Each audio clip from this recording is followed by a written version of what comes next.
to have you back! If you thought cults were a thing of the past, today's story will prove you wrong. We're talking about a police raid in Guatemala that pulled around 160 children out of an extremist Jewish sect. A group accused of rape, forced marriages, human trafficking, and even burying children on its own land. In this video, I'm breaking down exactly what happened in that raid, how the sects tried to take the kids back by force just 2 days later, and why prosecutors say this is one of the most serious child abuse and trafficking cases the country has ever faced. We'll look at who this group is, what investigators found inside their compound, and how this turned into a public street battle over 160 at-risk children.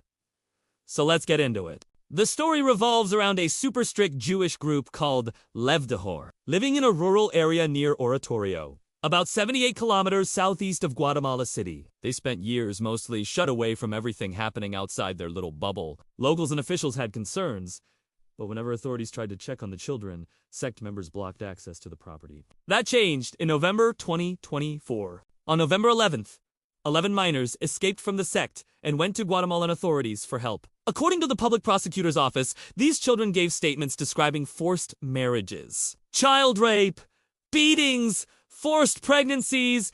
There's a troubling pattern of human trafficking within the group. Prosecutors say those testimonies, combined with medical exams and other evidence, confirm that multiple serious crimes were likely taking place against minors. With that information, authorities prepared a raid. On Friday, December 20th, 2024, Guatemalan police and security forces moved in on the Sect's farm in Oratorio. Interior Minister Francisco Jimenez said the operation involved the National Civil Police and the military, and that the protection of boys and girls is an absolute priority.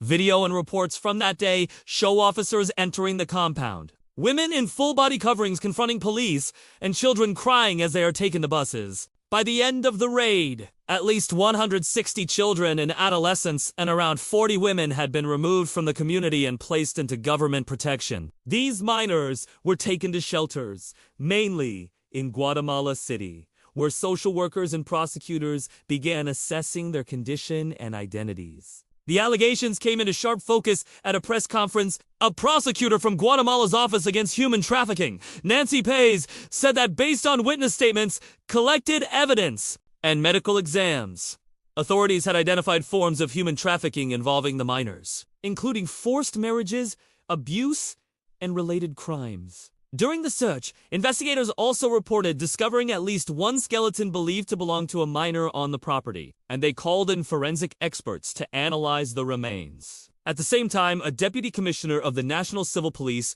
was arrested for allegedly leaking information about the investigation to a senior figure inside the sect, suggesting that Tahor may have had help from someone inside law enforcement. For prosecutors, this underlined how sensitive and dangerous the case was. Many of the rescued children and women were not Guatemalan citizens. Authorities said there were minors with passports from countries like the United States and Israel, which meant that foreign governments and consulates had to get involved. The children were classified as being at extreme risk if returned to the sect, and officials stressed that their safety came before any other consideration. If that was all that happened, this would already be a major story. But just 2 days after the raid, things escalated dramatically. On Sunday, December 22nd, around 100 relatives and members of Tahor gathered outside one of the care centers in Guatemala City where many of the rescued children were being housed. They demanded that the minors be returned to them and claimed that the state had no right to keep the children.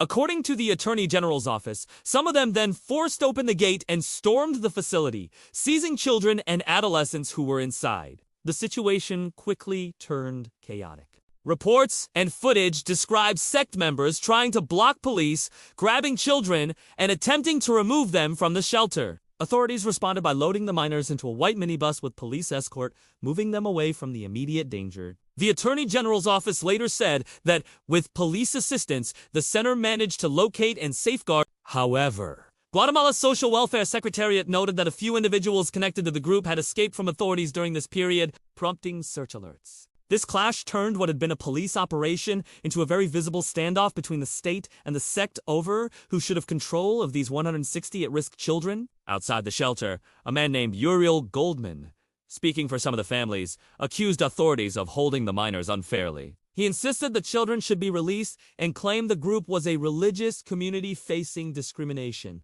Lev Tahor and its supporters have repeatedly said they are victims of persecution and that the abuse allegations are exaggerated or fabricated.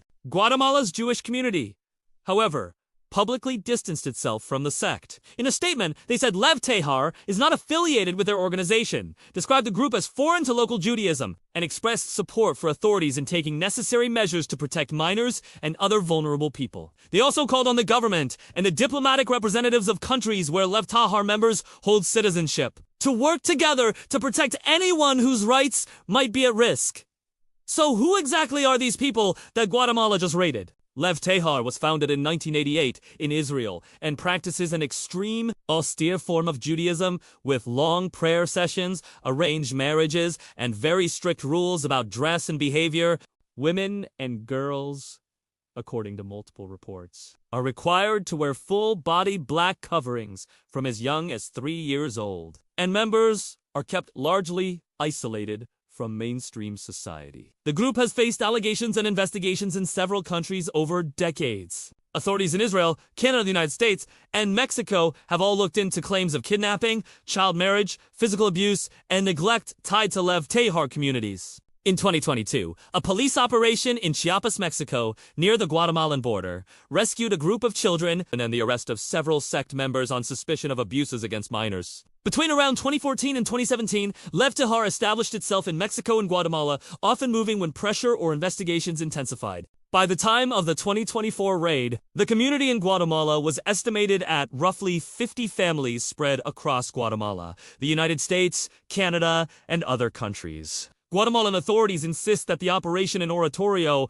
and the later actions at the shelter were not about targeting a religion, but about responding to serious evidence of crimes against children. They point to the escaped minors' testimonies, the medical exams, the suspected child remains, and the pattern of past allegations in other countries as proof that this is a child protection case first and foremost. Right now, the rescued children and adolescents are under government protection while investigations continue. Courts and prosecutors need to decide what happens next. Whether some minors can be repatriated to other countries, whether relatives inside the sect will lose custody rights, and how to make sure these kids are not sent back into an abusive environment. At the same time, Lev Tahor and its supporters continue to claim they are being persecuted for their beliefs rather than prosecuted for crimes. This story dives into the clash between the push for religious freedom and the need to protect kids. What happened in Guatemala is a rare moment when a state stepped into a closed community and pulled 160 children out of an environment prosecutors say was built on fear,